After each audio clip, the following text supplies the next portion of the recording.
San Isidro de las Lomas no figuraba en los mapas grandes. A veces aparecía con otro nombre, a veces no aparecía en absoluto. Quedaba en el centro sur de Tamaulipas, entre cerros bajos y alargados, donde la tierra se volvía pedregosa y el monte se llenaba de mezquites y huizaches retorcidos por el viento. Para llegar había que abandonar la carretera federal 85, en el tramo viejo entre Ciudad Victoria y Linares, y tomar un camino de terracería de unos cuantos kilómetros. El polvo se levantaba espeso, como si el pueblo se defendiera de quien intentara entrar. La carretera quedaba cerca, pero no demasiado. Lo suficiente para escuchar los motores por la noche, lo bastante lejos para fingir que no tenían nada que ver con ellos. Ahí, en ese espacio impreciso entre el paso constante y el olvido, la gente aprendió a contar las ausencias antes que los años. Nadie lo decía así, pero todos sabían que el tiempo se medía de otra forma, antes de que alguien desapareciera, después de que ya no volvió. San Isidro era pequeño, no más de 300 o 400 personas, una sola calle principal, casas bajas de bloque y adobe, una iglesia con la pintura cuarteada por el sol y una primaria rural que apenas se sostenía. Las desapariciones no comenzaron de golpe. No hubo un día exacto en que alguien gritara alarma. Empezaron despacio, casi con cuidado. Un vendedor ambulante que tomó la carretera hacia el norte y no volvió a pasar. Un hombre que dijo que iría a Ciudad Victoria a buscar trabajo y jamás regresó. Una muchacha del pueblo que abordó un camión rumbo a Linares para visitar a una tía y de la que no se supo nada más. Cada caso, por sí solo, tenía explicación. La carretera siempre ha tragado gente. Pero el patrón empezó a formarse sin que nadie lo dibujara. Todos habían sido vistos por última vez cerca del mismo punto. La fonda. La última parada estaba pegada al asfalto, antes del desvío hacia el pueblo, como si no perteneciera a ningún sitio. Un edificio de bloc sin gracia, techo de lámina, estacionamiento de tierra apisonada y un letrero viejo que prometía comida caliente a cualquier hora. Estaba a unos 500 metros de una curva peligrosa, en un tramo donde no había otro servicio durante kilómetros. Para los viajeros era un alivio. Para el pueblo, una presencia incómoda. La fonda existía desde antes de que muchos en San Isidro nacieran. Siempre había estado ahí, sirviendo platos generosos, recibiendo a traileros, comerciantes, familias enteras que atravesaban la región. La atendía una familia conocida, respetada incluso. Iban a misa los domingos. Donaban comida cuando había velorios. Saludaban a todos con la misma sonrisa tranquila. Y aún así, algo empezó a torcerse. Nadie podía señalar el momento exacto en que dejaron de ir. Solo ocurrió. Algunos comenzaron a pasar de largo, aunque el estómago rugiera. Otros entraban, pedían café y se marchaban sin probar la comida. Las excusas se repetían, que la grasa, que el doctor, que la costumbre de comer en casa. Nunca decían la verdad completa. Porque la verdad completa implicaba acusar sin pruebas. Y en San Isidro, acusar era una forma lenta de desaparecer. Marta Ruiz fue la primera en hablar, aunque lo hizo en voz baja, casi pidiendo perdón. Su esposo, Ezequiel, había salido una mañana rumbo a Ciudad Victoria. Dijo que volvería antes de que oscureciera. Nunca regresó. El último que lo vio fue un muchacho del taller mecánico, quien aseguró que Ezequiel se había detenido a comer en la fonda antes de seguir camino. Marta fue a preguntar. No gritó. No acusó. Solo preguntó si lo habían visto. La mujer de la fonda le ofreció café. Le dijo que pasaba mucha gente, que no podía recordar a todos. El hombre asintió con expresión cansada, como si la tragedia ajena fuera un peso más que cargar. Marta salió de ahí con las manos temblando y una sensación espesa en el pecho, como si hubiera cometido una falta. Desde ese día supe que no debía volver, diría después. Yo la escuché decirlo. Lo dijo mirando al suelo, como si la tierra pudiera oírla. El pueblo empezó a llenarse de silencios. Conversaciones que se cortaban cuando alguien más se acercaba. Miradas que evitaban la carretera. El maestro rural, un hombre flaco y nervioso, comenzó a llevar una libreta donde anotaba nombres, fechas, destinos. La escondía bajo el colchón. Nunca la mostró completa. Yo vi esa libreta una vez. No tenía respuestas. solo nombres. Demasiados. De noche, el viento arrastraba el olor de la fonda hasta el pueblo. Carne asándose, grasa caliente, humo. Un olor profundo que se mezclaba con el polvo y el combustible. A algunos les revolvía el estómago. A otros les despertaba un hambre incómoda, casi vergonzosa. Era un olor que se metía en la cabeza y no se iba. La familia de la fonda seguía con su vida normal. La normalidad era lo que más inquietaba. Nada en ellos parecía fuera de lugar. Nada que pudiera señalarse con certeza. Don Julián, el policía retirado, lo dijo una noche en la cantina, ya entrado en copas. Comentó que en sus años de servicio había visto asesinatos, accidentes, cuerpos destrozados por la carretera. Pero nada tan limpio como una desaparición sin rastro. A la mañana siguiente no recordó haber dicho nada. O fingió no hacerlo. Cada ausencia dejaba un hueco. No solo en las familias, sino en el ánimo del pueblo. La gente empezó a encerrarse más temprano. Los niños dejaron de jugar cerca del camino de terracería. Las madres repetían advertencias que ya sonaban como rezos: no te acerques a la carretera, no hables con extraños, no confíes en nadie que venga de fuera. Lo curioso era que, pese a todo, la fonda nunca estaba vacía. Los camiones seguían deteniéndose. Los autos particulares también. Hombres solos, familias completas, viajeros cansados que buscaban lo mismo: descanso, comida, un baño limpio. Desde San Isidro, algunos los observaban pasar con una mezcla de lástima y alivio. Lástima por ellos. Alivio porque, esa vez, no era alguien del pueblo. Mientras sean otros, pensaban muchos, sin atreverse a terminar la idea. La tensión se volvió costumbre. Y la costumbre, con el tiempo, se vuelve invisible. Pero debajo de esa normalidad forzada, algo crecía. Una certeza sucia. La sensación de que San Isidro estaba esperando un error. Un acontecimiento que obligara a dejar de callar.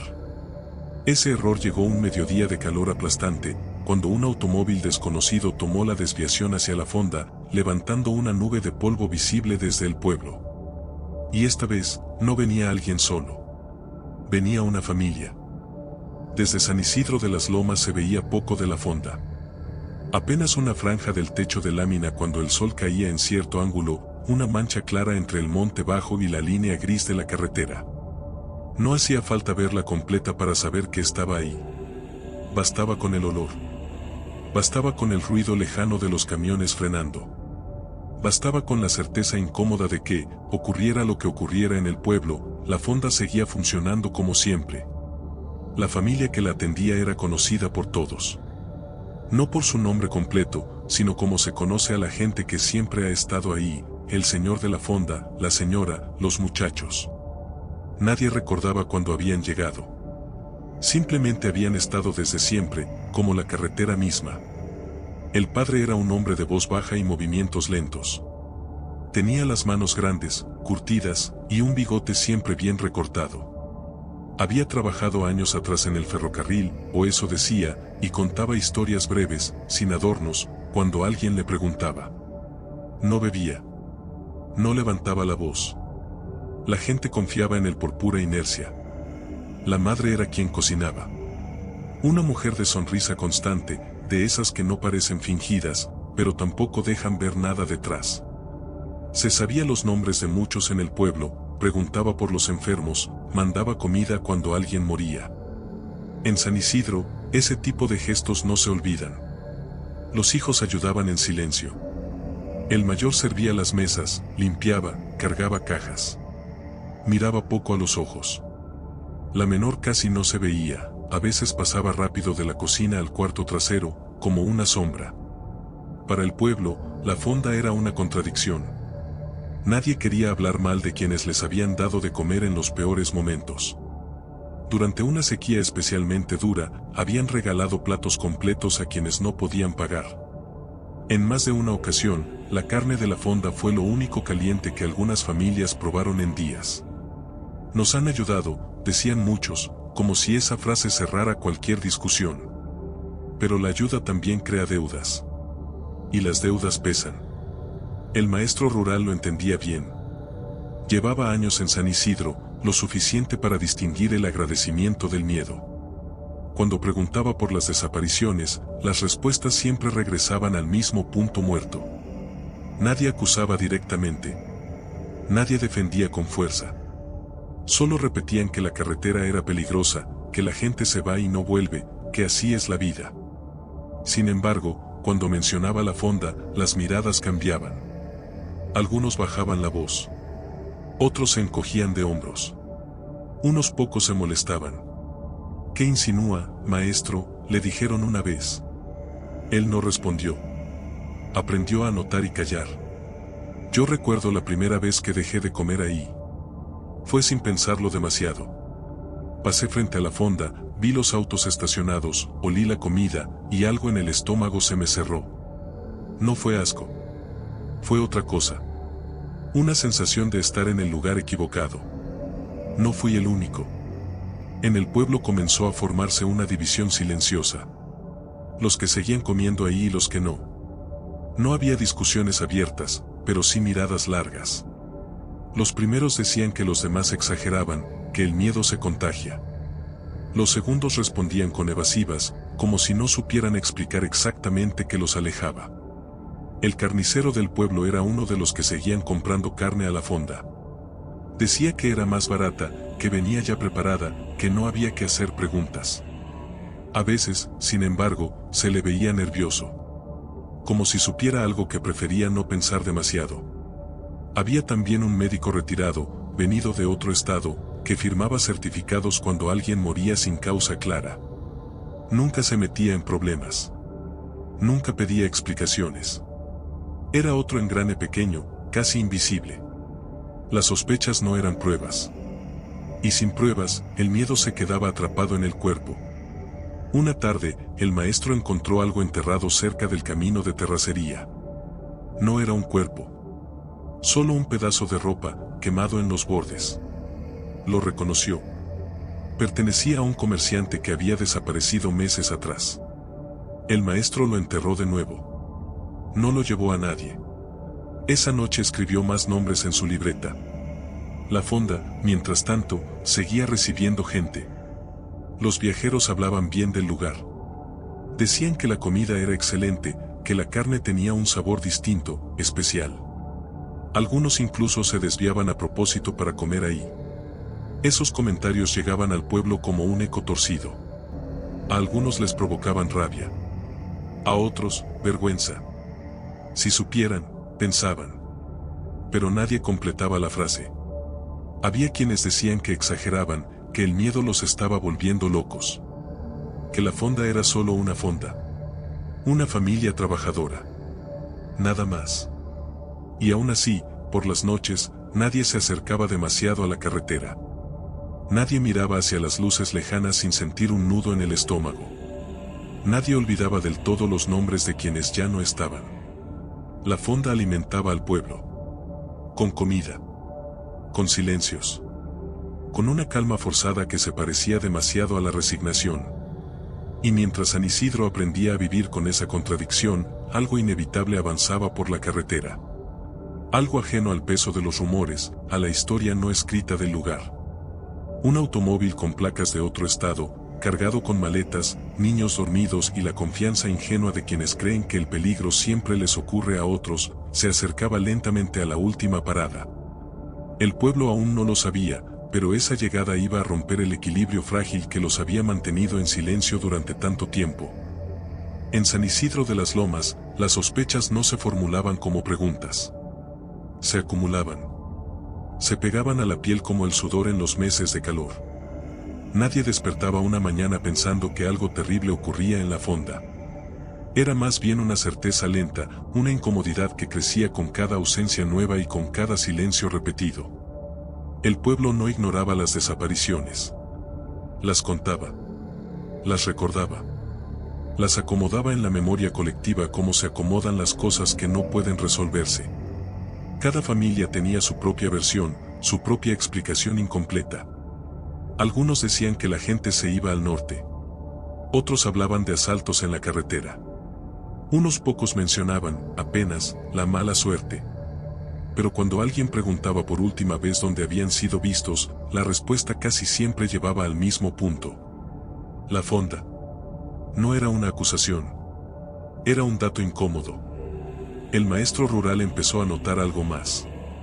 No solo quienes desaparecían, sino quienes no. Los que seguían comiendo en la fonda parecían mantenerse al margen del problema. No porque estuvieran a salvo, sino porque no querían mirar demasiado cerca. Era una forma de protección. De negación activa. En su libreta, además de nombres, comenzó a anotar patrones. Horarios. Días. Siempre había un punto común: la carretera, el alto forzado, la comida caliente. Nunca había testigos directos. Nunca había gritos. Nunca había restos suficientes para llamar a nadie de fuera. Yo lo escuché decir una vez que eso era lo más inquietante. No hay violencia visible, murmuró. Eso significa que alguien sabe exactamente lo que está haciendo. Don Julián, el policía retirado, también había empezado a atar cabos, aunque fingiera no hacerlo. En sus años de servicio había aprendido a reconocer cuando un lugar escondía algo. No era por una señal concreta, sino por la suma de pequeños detalles. Demasiada calma. Demasiada repetición. Demasiadas coincidencias. Una tarde caminó hasta la fonda con la excusa de comprar refrescos. Observó el lugar con atención. Los cuchillos, siempre limpios. El piso, siempre lavado. El pozo detrás del edificio, cubierto con una tapa pesada que nadie parecía usar. No vio nada ilegal. Y eso lo inquietó más. Cuando regresó al pueblo, no dijo nada. Se sentó en la cantina y bebió en silencio. Había también mujeres que sabían. No por pruebas, sino por instinto. Madres que habían perdido hijos, esposas que ya no esperaban. Se juntaban a rezar, pero las oraciones se mezclaban con miradas cargadas de sospecha. Ninguna se atrevía a señalar directamente. El miedo no era solo a equivocarse. Era a tener razón. Una noche, Marta Ruiz rompió el silencio, aunque fuera solo un poco. Dijo que había soñado con su esposo. En el sueño, él estaba en la fonda, sentado a una mesa, mirándola sin hablar. Tenía la boca manchada de sangre. Nadie supo qué responderle. Los rumores empezaron a tomar formas más concretas. Se hablaba de carne con un sabor extraño. De clientes que nunca volvían a la carretera. De bolsas negras sacadas de madrugada. Nada confirmado. Todo negable. El carnicero del pueblo comenzó a cerrar más temprano. Algunos notaron que ya no vendía ciertos cortes. Cuando alguien le preguntó, respondió con irritación que no había ganado suficiente, que la situación estaba difícil. Evitaba las miradas. Se le notaba el temblor en las manos. El médico retirado, por su parte, empezó a recibir visitas inesperadas. Personas que no estaban enfermas, pero que necesitaban hablar. Nunca se supo de qué hablaban. Solo se sabía que después de esas visitas, el médico firmaba papeles con más facilidad. El miedo comenzó a dividir al pueblo de otra forma. Estaban los que querían denunciar, aunque no supieran a quién. Y estaban los que suplicaban que no se hiciera nada. No por lealtad a la fonda, sino por puro instinto de supervivencia. Si destapamos algo y estamos equivocados, nos van a mirar distinto para siempre, decía uno. Y si estamos en lo cierto, respondía otro, nos van a desaparecer. Ese era el verdadero dilema. No había salida limpia. Yo empecé a sentir que el pueblo estaba enfermo. No de algo visible. Era una enfermedad del silencio. De la complicidad pasiva. De saber demasiado y no saber nada al mismo tiempo. Hubo un intento torpe de advertir a los forasteros. Una mujer se acercó a un viajero una mañana y le dijo que no comiera ahí, que siguiera de largo. El hombre se rió. Pensó que era superstición. Entró a la fonda. No volvió a verse. Después de eso, nadie más lo intentó. La fonda siguió funcionando como siempre. Los platos seguían saliendo llenos. Las sonrisas no cambiaron. Los hijos seguían trabajando en silencio. Todo estaba en orden, al menos en apariencia. Pero San Isidro ya no era el mismo. La sospecha se había instalado como una presencia constante. No gritaba. No exigía. Solo observaba. Esperaba. Y en ese ambiente cargado, en ese pueblo que ya había aprendido a convivir con la idea de un horror sin nombre, la llegada de la familia viajera dejó de ser solo un evento cotidiano. Fue percibida como una señal. Algunos lo sintieron de inmediato. Un mal presentimiento, seco, directo. Como si algo que llevaba años creciendo por fin estuviera a punto de salir a la superficie. El pueblo aún no lo sabía, pero el equilibrio se estaba rompiendo. Y cuando eso ocurriera, ya no habría forma de volver al silencio anterior. En San Isidro de las Lomas había una regla no escrita que todos aprendían tarde o temprano: mirar demasiado tiempo hacia la carretera traía desgracia. No era una superstición antigua ni una advertencia heredada. Era algo más reciente, nacido de la experiencia. De la suma de pequeñas tragedias que enseñaban, a golpes, cuándo bajar la mirada. El maestro rural fue quien rompió esa regla. No lo hizo por valentía ni por heroísmo. Lo hizo por cansancio. Llevaba años anotando nombres en su libreta, viendo cómo las páginas se llenaban sin que nada cambiara. Cada desaparición era un peso nuevo en el pecho, una prueba más de que el silencio no estaba protegiendo a nadie, solo aplazando lo inevitable. Empezó a caminar más seguido hacia la fonda. No entraba. Se quedaba a cierta distancia, observando. Tomaba nota mental de los horarios, de los vehículos que se detenían, de los que no volvían a salir. Notó que algunos autos permanecían estacionados más tiempo del normal. Notó que, en ocasiones, después de que caía la noche, las luces seguían encendidas aunque no hubiera clientes visibles. Yo lo vi una tarde, parado cerca del monte, fingiendo que revisaba algo en el suelo. Tenía el rostro pálido. Me acerqué para preguntarle qué hacía y me dijo que nada, que solo caminaba. Pero sus manos temblaban. «Esto no es normal», murmuró. No pregunté a qué se refería. Los dos sabíamos. Esa misma semana desapareció el repartidor de refrescos. Un muchacho joven, de fuera, que llevaba meses haciendo la ruta. Había pasado por San Isidro muchas veces. Siempre se detenía en la fonda. Ese día, el camión fue encontrado a unos kilómetros, vacío. Sin señales de asalto. Sin rastro del conductor. Fue entonces cuando el maestro decidió acercarse más. Esperó a que anocheciera. Caminó por el costado de la fonda, entre los matorrales bajos, cuidando no hacer ruido. El calor aún se pegaba a la piel. Desde la cocina salía el sonido metálico de los utensilios, el choque seco de los cuchillos contra la madera. Voces bajas. Tranquilas. No vio nada al principio. Pensó que quizás se había equivocado. Que el miedo lo había llevado demasiado lejos. Y entonces vio el pozo. Estaba detrás del edificio, parcialmente cubierto por una tapa pesada, de esas que no se usan todos los días. Alrededor, la tierra parecía removida con frecuencia. No había flores ni basura. Solo suelo compactado y manchas oscuras que el polvo no terminaba de cubrir. El maestro no levantó la tapa. No tuvo que hacerlo. Algo sobresalía entre la tierra. Un pedazo de tela, sucio, desgarrado. Lo reconoció. Era el uniforme del repartidor. No había duda. Regresó al pueblo sin correr, pero con el corazón golpeándole las costillas. No fue a la presidencia.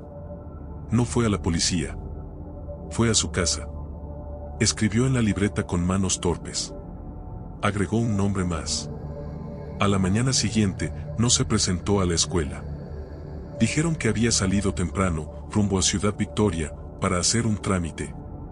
Dijeron que quizás se había cansado del pueblo. Dijeron muchas cosas. Pero nadie lo vio subir a ningún transporte. Nadie lo vio pasar por el camino de terracería. La libreta nunca apareció. Ahí fue cuando el miedo cambió de forma. Ya no era solo sospecha. Era advertencia. Don Julián entendió el mensaje de inmediato. Si alguien miraba demasiado cerca, desaparecía. Así de simple. Esa noche quemó papeles viejos, notas que había guardado durante años. Se quedó viendo el fuego hasta que no quedó nada reconocible. Las mujeres dejaron de reunirse a rezar juntas. Cada una se encerró en su casa, como si la fe también pudiera delatar.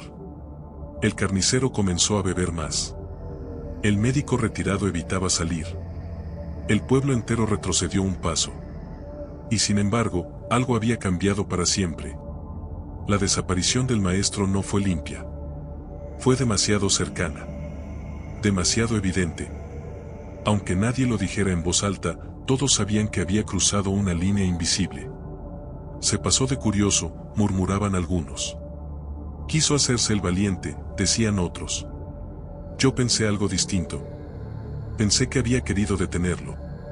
Y que había fallado. La fonda siguió abierta.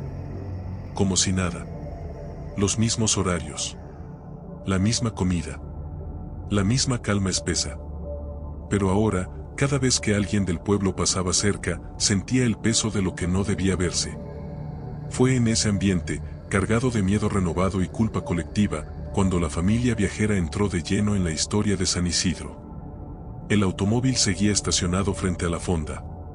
Las maletas seguían en el techo.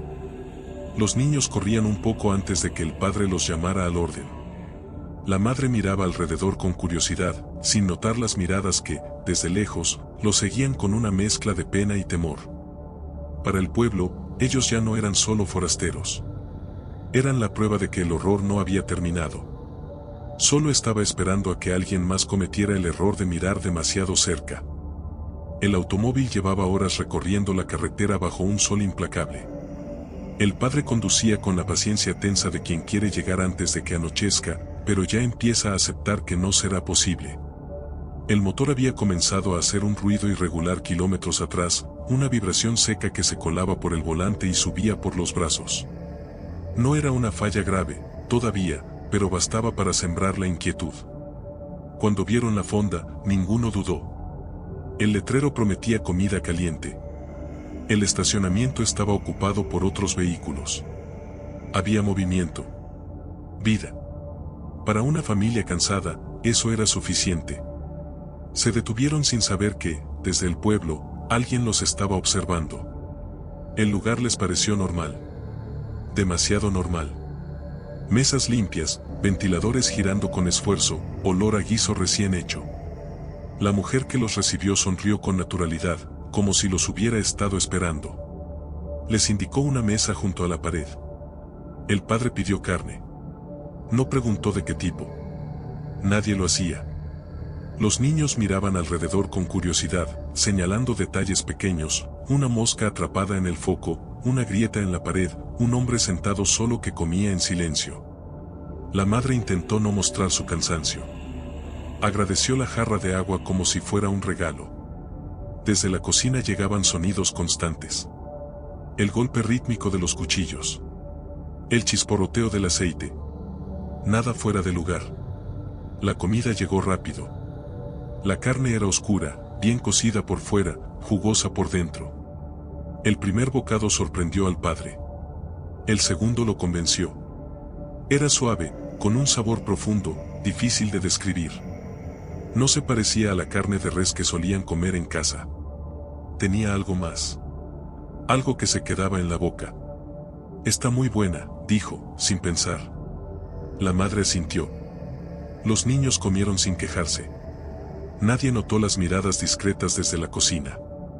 Nadie notó cómo el hijo mayor de la fonda los observaba con atención medida, como quien evalúa algo sin prisa.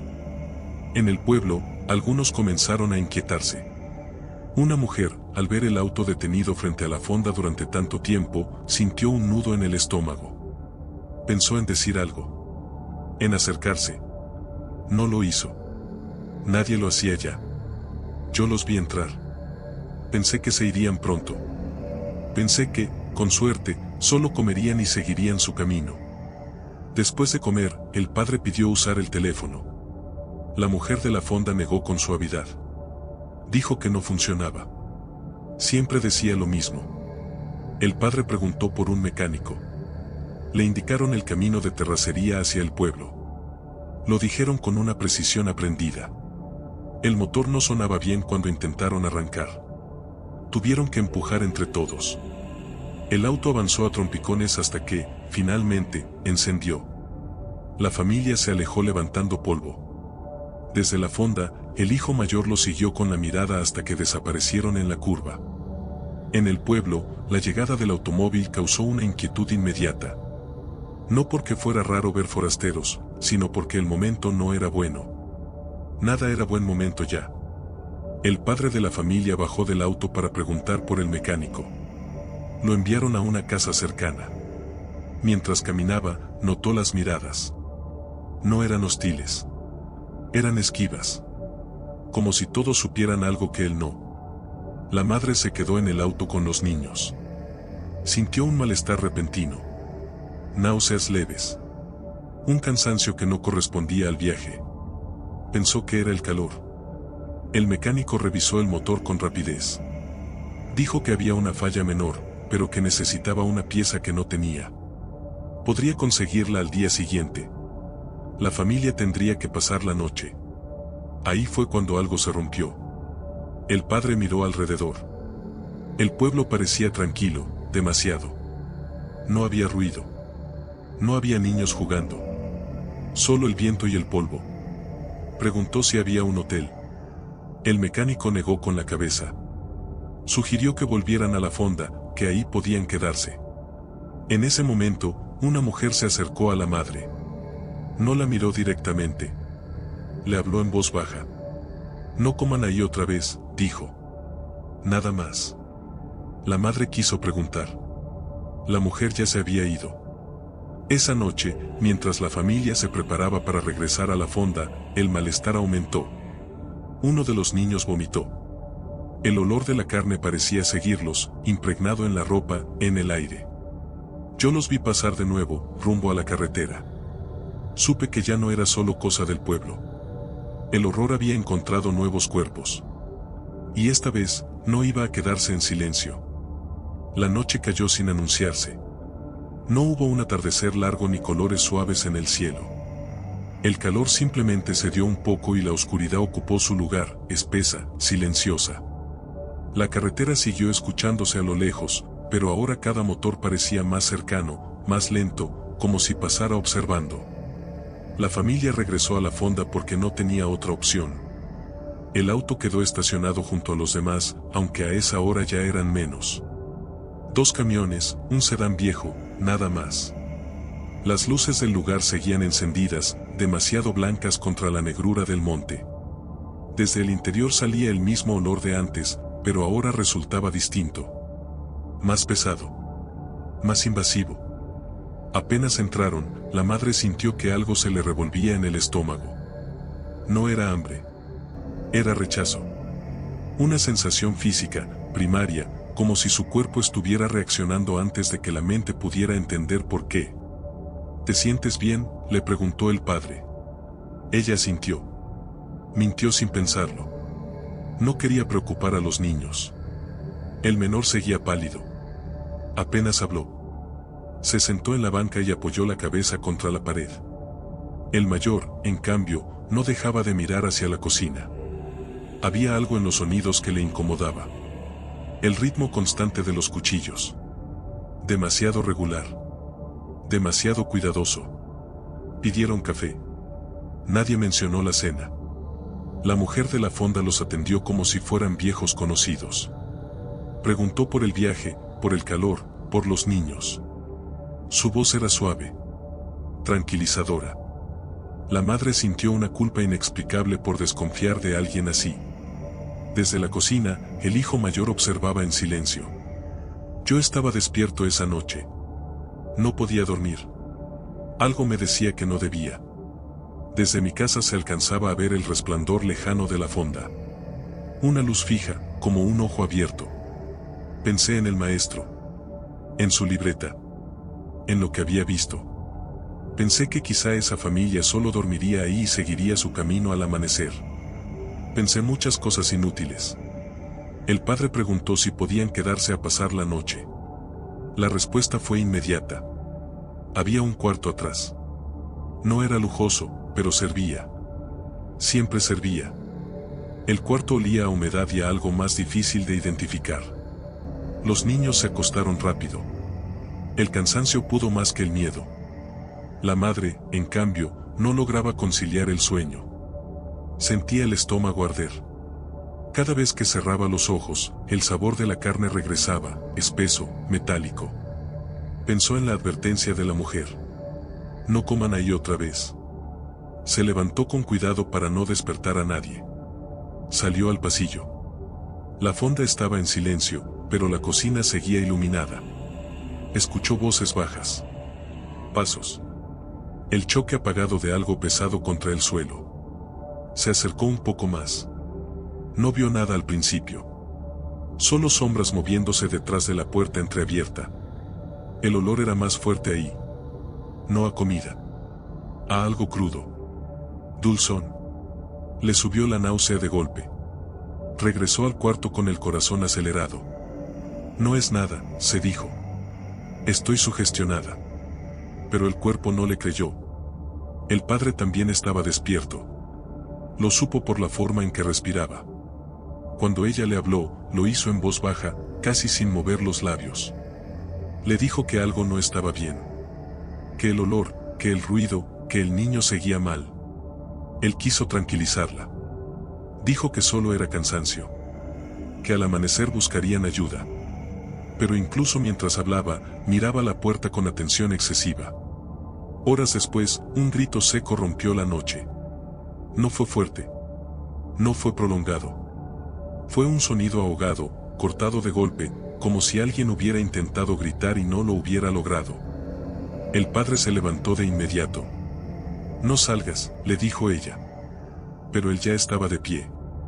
Abrió la puerta con cuidado. El pasillo estaba vacío. La luz seguía encendida. Todo parecía en orden. Demasiado en orden. Caminó unos pasos. Escuchó algo detrás del edificio. Un golpe. Luego nada. Yo también lo escuché. No supe qué era, pero supe que no debía ser ignorado. El padre volvió al cuarto pálido. Dijo que no había visto nada. No quiso explicar más. Cerró la puerta con seguro. El menor empezó a convulsionar poco después. Fue breve, pero violento. La madre gritó pidiendo ayuda. La mujer de la fonda llegó enseguida, como si hubiera estado esperando. Traía algo en la mano. Un trapo. Un líquido con olor fuerte. Dijo que era normal. Que a veces la comida pesada caía mal. Que el niño se tranquilizaría. La madre quiso rechazarla. El padre dudó. No tenían a nadie más. El niño se calmó. Quedó dormido, sudando. Pero algo había cambiado. La madre ya no dudaba de su cuerpo. Sabía que habían cometido un error. A la mañana siguiente, el auto no arrancó. El padre revisó el motor una y otra vez. Nada. Era como si la falla se hubiera agravado de forma inexplicable. La mujer de la fonda observaba desde la puerta, con expresión preocupada, ofreciendo más café, más tiempo, más ayuda. Desde el pueblo, algunos ya sabían que la familia no se había ido. Yo lo supe cuando vi el auto ahí, inmóvil, con la luz del sol reflejándose en el parabrisas. Sentí una presión en el pecho. La misma que había sentido antes. La misma que había ignorado. El cuerpo reconoce lo prohibido antes que la razón. Y cuando lo hace, casi siempre ya es demasiado tarde. La familia aún no lo sabía, pero había cruzado el umbral. A partir de ese momento, cada paso que dieran nos acercaría más a la verdad. El sol de la mañana no trajo alivio. Solo expuso con más claridad lo que la noche había insinuado. La fonda parecía la misma de siempre, mesas limpias, café caliente, la voz amable de la mujer preguntando si habían dormido bien. Pero para la familia, el lugar ya no era un refugio. Era una trampa cerrándose con paciencia. El niño menor seguía débil.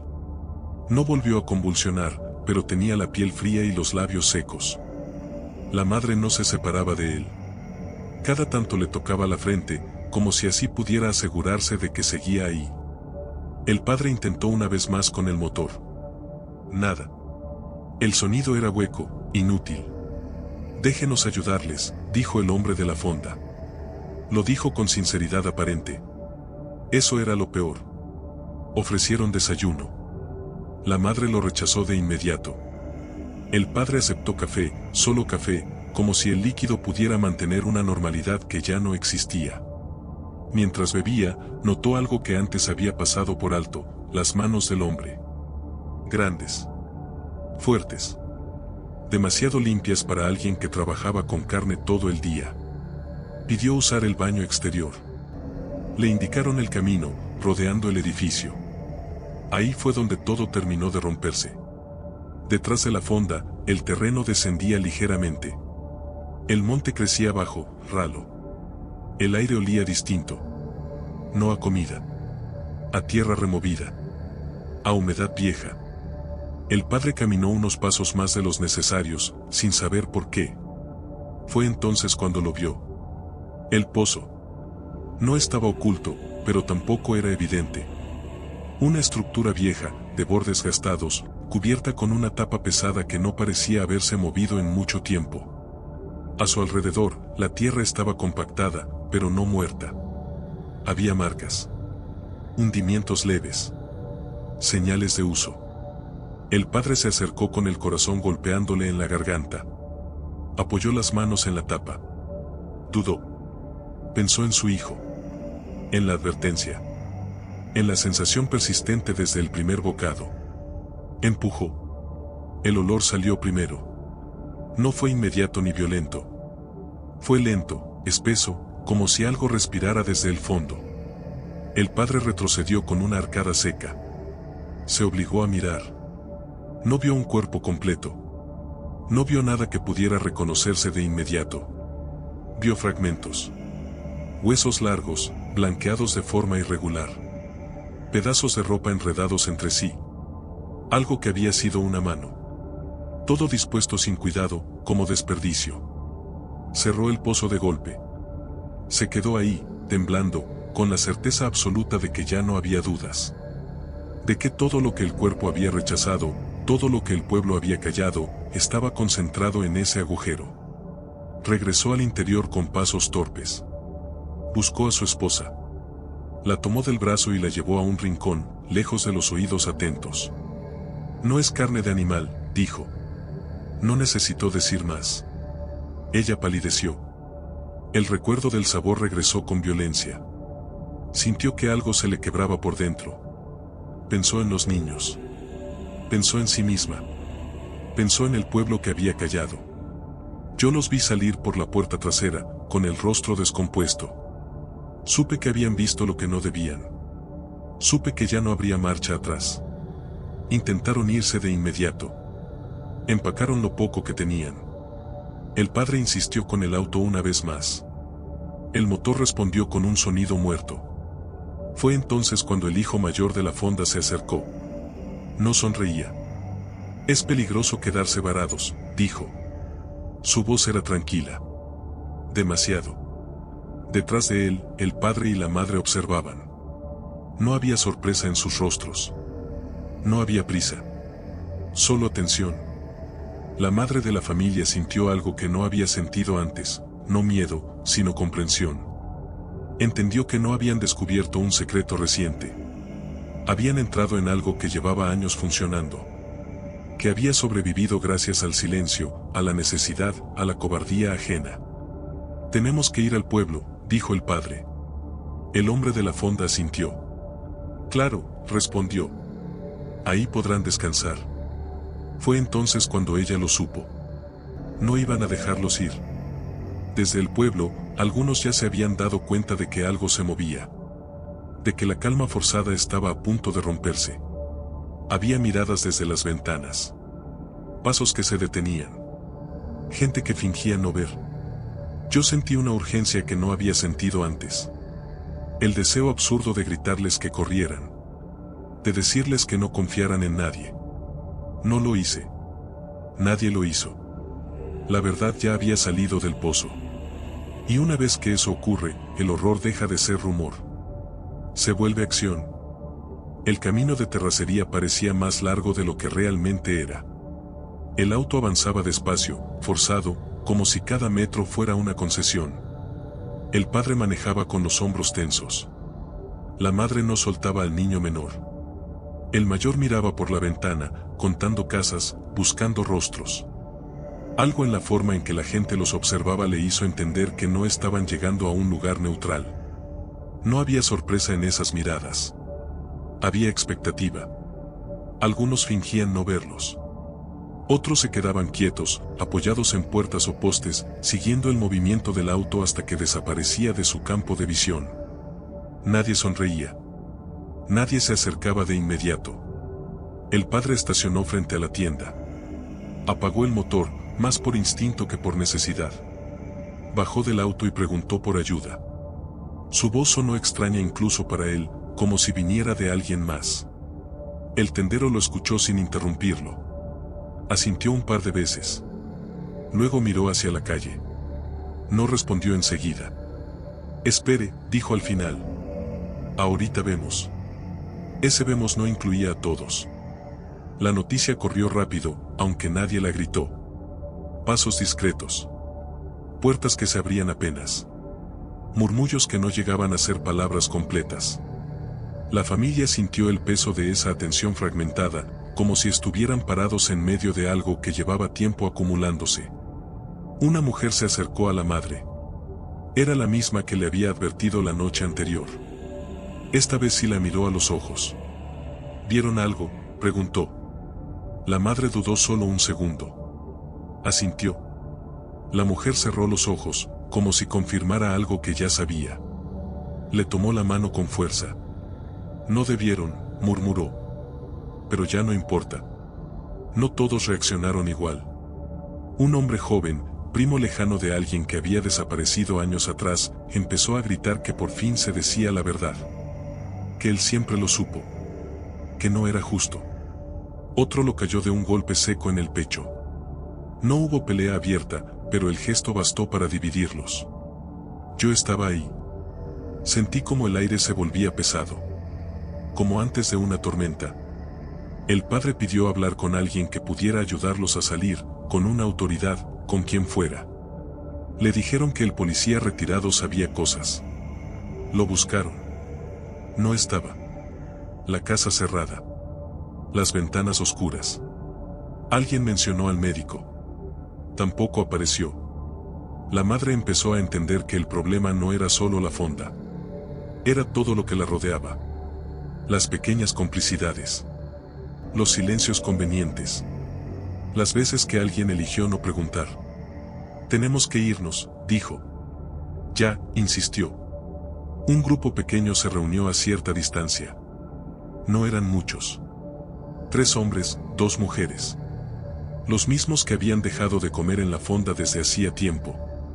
Los mismos que habían perdido a alguien. Hablaban entre ellos en voz baja, pero con una urgencia nueva. Si no hacemos algo ahora, no va a cambiar nunca, dijo uno. Y si lo hacemos, nos va a cargar la chingada, respondió otro. La discusión no era moral. Era práctica.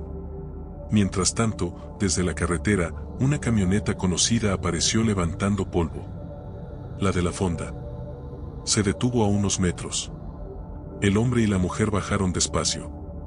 El hijo mayor iba con ellos. No parecían apurados. No parecían enojados. Parecían seguros. El silencio se volvió absoluto. El hombre habló primero. Dijo que la familia estaba alterada, que habían malinterpretado cosas. Que el niño estaba enfermo y necesitaba descansar. Que ellos solo querían ayudar. Usó palabras suaves. Casi cariñosas. Algunos bajaron la mirada. Otros no. Una mujer gritó el nombre de su hija. No explicó nada más. No hizo falta. El grito rompió algo que llevaba años sosteniéndose con alfileres. Todo ocurrió rápido después de eso. Un empujón. Un golpe. Alguien cayó. La madre abrazó a sus hijos. El padre intentó interponerse. El hijo mayor de la fonda reaccionó con una rapidez que no correspondía a su apariencia. Tomó a uno de los hombres por el cuello. No dudó. No tembló. Ahí se entendió algo fundamental. No era el padre de la fonda quien mandaba. Nunca lo había sido. El joven habló por primera vez con voz firme. Dijo que nadie tenía por qué sufrir si se quedaban callados. Que siempre había funcionado así. Que la carretera daba lo que el pueblo necesitaba y el pueblo, a cambio, protegía. No necesitamos matar a todos, dijo. Solo a los que no entienden. Esa frase terminó de partirlos. Alguien lanzó una piedra. No dio en nadie. Pero ya no importaba. El equilibrio se había roto. Los que callaron durante años se dieron cuenta de que el silencio ya no los protegía. Los que sospechaban entendieron que, si no hacían nada, serían cómplices para siempre. Yo sentí miedo. Pero también algo más. Alivio. Porque el horror, por fin, tenía forma. Y cuando algo tiene forma, puede destruirse. La familia viajera quedó en medio de todo. No pertenecían a ningún bando. Eran la prueba viva de lo que ocurría. El motivo por el cual ya no era posible fingir. Esa noche nadie durmió. Se habló de incendiar la fonda. De sacar a la familia por la fuerza. De llamar a alguien de fuera. Cada propuesta traía consigo otra desaparición posible. Al amanecer, la decisión ya estaba tomada, aunque nadie la dijo en voz alta. No habría denuncias. No habría testigos. Solo una noche más. La última. La noche cayó como una orden cumplida. No hubo reunión formal ni palabras solemnes. La decisión se fue filtrando de casa en casa, de mirada en mirada, hasta que todos supieron que iba a ocurrir. Nadie preguntó quién daría el primer paso. Nadie quiso saberlo. La familia viajera permanecía resguardada en una habitación prestada, con la puerta asegurada por una tranca vieja. El niño menor respiraba con dificultad. El mayor no se separaba de la ventana. El padre caminaba de un lado a otro, contando los pasos como si eso pudiera ordenar el miedo. La madre rezaba sin palabras, con los labios apenas moviéndose. Yo estaba afuera. No debería haberlo estado. Pero sabía que, si me quedaba encerrado, no podría fingir después que no vi nada. Cerca de la medianoche, los primeros se movieron. No llevaban armas visibles. Solo herramientas, palas, bidones. Gente común haciendo algo que nunca imaginó hacer. El silencio era tan denso que cada paso parecía una traición. La fonda seguía encendida. Las luces blancas, el zumbido eléctrico, el olor persistente que nunca se iba del todo. La familia que la atendía estaba adentro. No se escondieron. No huyeron. Como si supieran que no había a dónde ir. El hijo mayor salió primero. No gritó. No amenazó. Dijo que todavía podían arreglarlo. Que siempre había habido acuerdos. Que la carretera seguiría trayendo gente y que el hambre no desaparece solo porque uno se asuste. No sean hipócritas, dijo. Comieron. Todos comieron. Algunos bajaron la mirada. Otros avanzaron un paso más. El padre de la fonda intentó hablar después. Dijo que habían empezado en tiempos difíciles. Que no siempre fue así. Que el pueblo también se benefició. La madre no dijo nada. Observaba. Como si ya hubiera aceptado el final. El primer golpe no fue planeado. O sí, pero nadie lo reclamó. Una herramienta cayó sobre el suelo. Luego otra. Gritos ahogados. Un forcejeo breve. Violento. Ineficiente. El incendio empezó atrás, donde el viento corría mejor. Las llamas tardaron en agarrar, pero cuando lo hicieron con furia. El fuego encontró grasa, madera vieja, combustible. La fonda comenzó a arder como si hubiera estado esperando ese momento. El hijo mayor intentó huir hacia la carretera. No llegó lejos. 2 hombres lo alcanzaron. No lo miraron a la cara. Nadie quería hacerlo. El padre cayó dentro. La madre también. No hubo ejecuciones limpias. No hubo justicia. Solo caos, miedo y una urgencia brutal por terminar con todo antes de que amaneciera. La familia viajera escuchó los gritos desde la habitación. El padre quiso salir. No lo dejaron. Cuando el fuego se hizo visible incluso desde ahí, el calor se volvió insoportable. El humo empezó a colarse por las rendijas. Alguien abrió la puerta. No dijeron quiénes eran. No había tiempo. Ahora, fue lo único que dijeron. Corrieron hacia la oscuridad. El niño menor apenas podía sostenerse. La madre lo cargó. El mayor tropezó y cayó. Se levantó con las manos raspadas, sin llorar. Llegaron al auto. El padre giró la llave. El motor respondió con un rugido seco, inesperado. Como si también hubiera estado esperando. Avanzaron sin luces, por instinto. El camino de terracería se perdió bajo las ruedas. La carretera apareció como una línea negra y salvadora. Yo los vi irse. No supe si era salvación o condena. Detrás, la fonda colapsó. El techo cayó con un estruendo sordo. Las llamas iluminaron el monte. El pozo quedó expuesto por un instante, antes de ser tragado por el fuego y los escombros. Antes del amanecer, todo había terminado.